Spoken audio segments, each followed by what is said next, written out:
Salam profit untuk semua trader base. Karena ini hari Minggu, seperti biasa saya akan memberikan gambaran atau ulasan untuk market hari Senin atau untuk market 1 minggu ke depan. Karena base di time frame 4 bisa digunakan selama 1 minggu ke depan atau lebih selama base tersebut belum di break oleh candle di time frame 4-nya. Oke, langsung saja yang pertama dari pair GBP USD. Kita akan lihat di sini pair GBP USD di time frame 4. Jika kita lihat di time frame 4 untuk pair GBP USD, di sini terdapat base. Saat ini harga berada di base sell, ini adalah base-nya.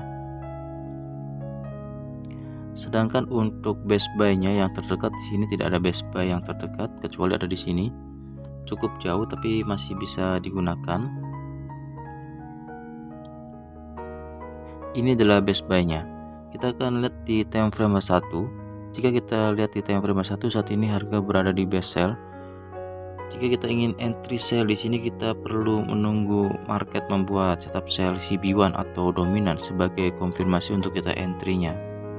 Sedangkan untuk mencari peluang buy, selama tidak terbentuk base buy yang baru di time frame 4, maka kita hanya akan menunggu di base buy yang ini. Kita akan tunggu harga datang ke base buy tersebut, lalu membuat konfirmasi setup CB1 atau dominan di time frame 1-nya sebagai konfirmasi untuk kita entry-nya. Oke, berikutnya untuk pair Euro USD, kita akan lihat di sini untuk pair Euro USD di time frame 4. Untuk pair Euro USD sama, saat ini harga berada di base sell. Ini adalah base sell-nya yang cukup kuat karena beberapa kali direspon oleh market. Sedangkan untuk base buy-nya ada di sini. Terdapat base buy dan base sell yang berdekatan, cukup berisiko, tapi kita perlu tandai sebagai acuan dan batasan trading kita. Sedangkan untuk base buy berikutnya ada di sini, cukup jauh, sama seperti pair GBP USD ada di bawah sini. Kita akan lihat di time frame 1, kita akan lihat respon market terhadap base sell tersebut. Jika market merespon base sell di time frame 4 ini, maka market akan membuat setup sell CB1 atau dominan sebagai konfirmasi untuk kita entry-nya. Lalu harga akan turun ke base buy ini. Jika base buy ini direspon market dengan membuat setup buy CB1 atau dominan, maka kita juga bisa ambil peluang buy di sini. Tapi jika base buy ini tidak direspon oleh market, maka base ini akan di break oleh harga. Lalu harga akan turun menuju base buy berikutnya, yaitu di sini. Kita perlu tunggu di sini di base buy ini selama tidak terbentuk base buy yang baru, lalu menunggu setup CB1 atau dominan sebagai konfirmasi entry-nya. Oke, berikutnya untuk pair New Zealand USD. Untuk pair New Zealand USD kita lihat di time frame 4. Saat ini untuk base buy-nya ada di sini, cukup jauh, tapi kita bisa tandai base yang cukup jauh sebagai acuan. Base yang jauh bisa digunakan, tapi yang disarankan tetap base yang terdekat. Sedangkan untuk base sell-nya di sini ada dua base sell yang terdekat dengan harga, kita juga bisa tandai keduanya. Ini adalah base sell yang pertama. Lalu ini adalah base sell yang kedua.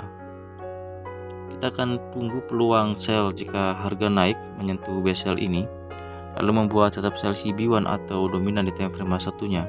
Kita bisa ambil peluang sell di sini.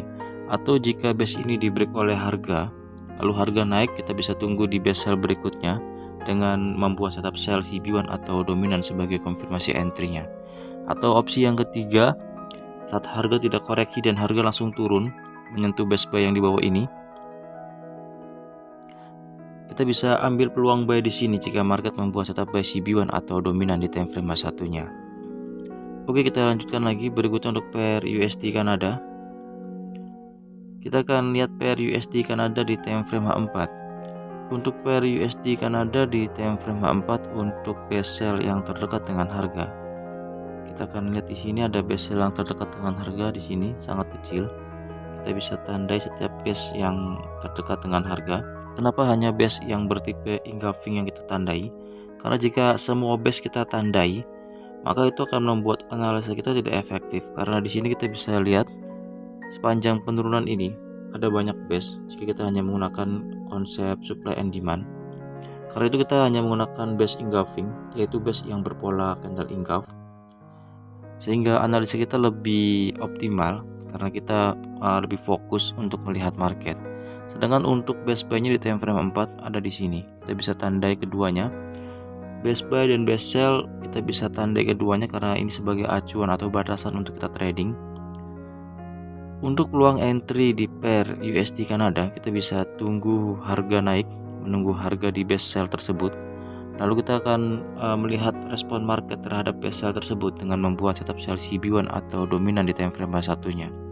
Atau jika harga tidak naik dan harga langsung koreksi ke bawah ke best buy-nya di sini, kita akan tunggu harga di best buy ini dan menunggu respon market membuat setup buy CB1 atau dominan sebagai konfirmasi entry-nya.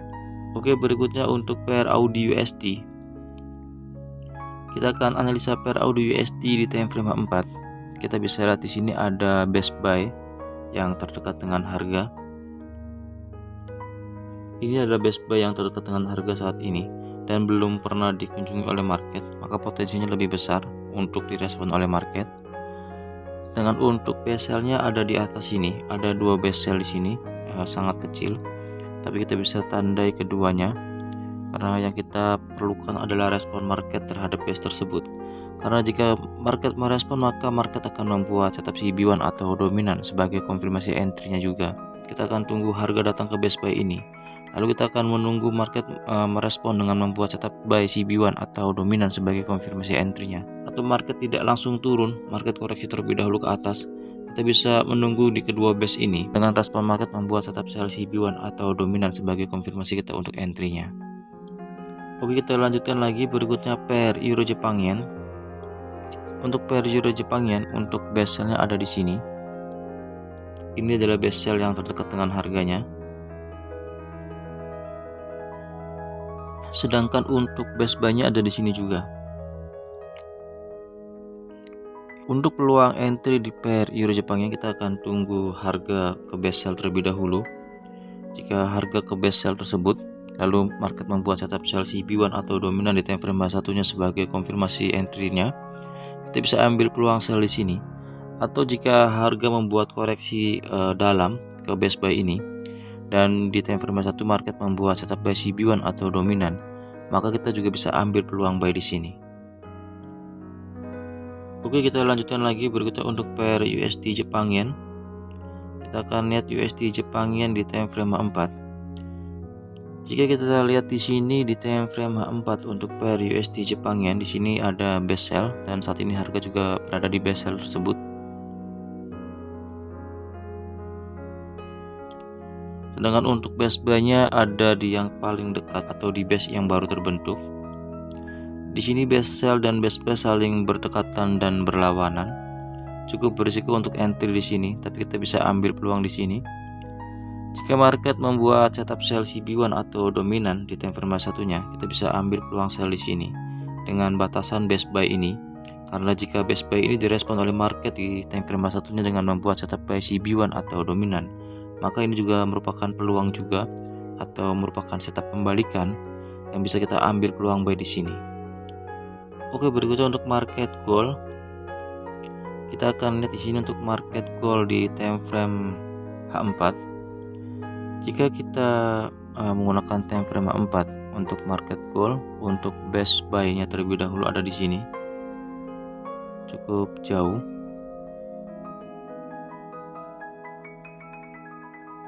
Sedangkan untuk best sell-nya di sini tidak terdapat base yang berpola engulfing.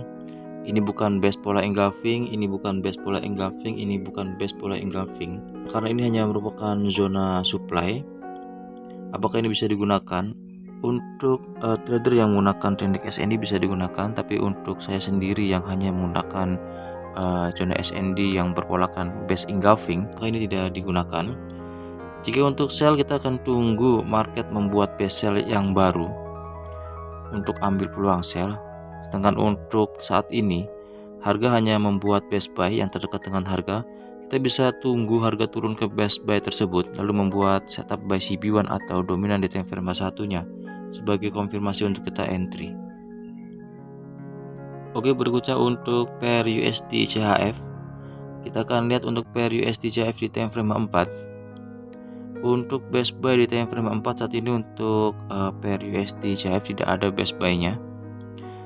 Selama tidak terbentuk best buy yang baru, maka kita tidak fokus kepada setup buy, karena di sini hanya ada best sell yang terdekat dengan harga, maka kita hanya tandai best sellnya. Ini adalah best sell yang terdekat dengan harga sebelumnya, dan yang kedua ada yang paling atas. Di sini adalah best sell yang terdekat dengan harga juga. Kita akan tunggu di time frame 1. Jika market membuat setup sell CB1 atau dominan, maka kita bisa ambil peluang sell di sini. Atau jika di sini market tidak merespon, kita akan tunggu di best sell berikutnya di sini. Saran untuk peluang, lebih baik cari sell di sini. Karena jika kita lihat di sini, market sebelumnya sudah membuat setup sell dominan break. Kita akan lihat menggunakan Fibonacci bagaimana respon market terhadap best sell tersebut. Setelah setup sell dominan break ini terbentuk, harga koreksi ke level Fibo 0, lalu harga turun kembali, dan saat ini masih berada di level Fibo 100. Potensinya mungkin akan ke level Fibo 161. Saran untuk ambil peluang terbaik adalah kita menunggu di best sell yang ini, karena pola best sell ini cukup bersih, jadi kita bisa melihat dengan mudah untuk ambil peluang di best sell ini. Oke, berikutnya untuk market oil. Kita akan lihat market oil di time frame 4. Jika kita lihat di sini time frame 4 untuk market oil, ada best buy yang terdekat dengan harga. Ini adalah best buy-nya. Dengan untuk best sell-nya ada cukup jauh di time frame 4 ini. Dan ini adalah best sell-nya. Kita akan tunggu harga koreksi ke best buy terlebih dahulu, lalu konfirmasi entry di time frame 1 dengan membuat setup buy CB1 atau dominan untuk kita ambil peluang buy di sini. Atau kita akan tunggu di best sell ini di time frame 4. Karena jika market membuat setup sell CB1 atau dominan di best sell ini, maka kita juga bisa ambil peluang sell di sini. Ini adalah pair atau market yang biasa saya tradingkan. Saya hanya trading di pair atau market ini, yaitu all pair mayor, ada Euro Jepang Yen, market gold, dan market oil. Ini tidak menjadi alasan bahwa market yang saya tradingkan ini lebih baik dari pair atau market yang lainnya, karena ini hanya kebiasaan saya saja. Untuk teknik buy sendiri merupakan basic dari supply and demand, jadi sebenarnya bisa digunakan di semua pair dan di semua market selama chartnya atau analisa yang kita gunakan menggunakan candlestick.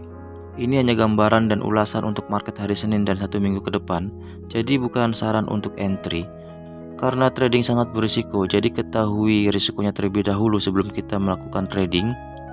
Oke, sekian videonya, semoga bermanfaat dan semoga semuanya selalu diberkahi dengan profit konsisten. Terima kasih untuk semuanya.